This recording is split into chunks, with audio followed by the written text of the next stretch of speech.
Hello, this is Steve with Rumble Auto, and I'm very happy to bring you another exciting car. Behind me, you'll see a 2017 Factory 5 Racing Type 65, which is based on a Shelby Daytona coupe. These exciting cars are famous for their endurance racing in the 1960s. You'll see the details are pretty awesome on it.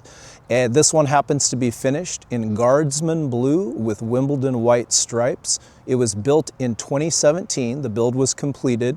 My customer, the current owner, bought it in 2019.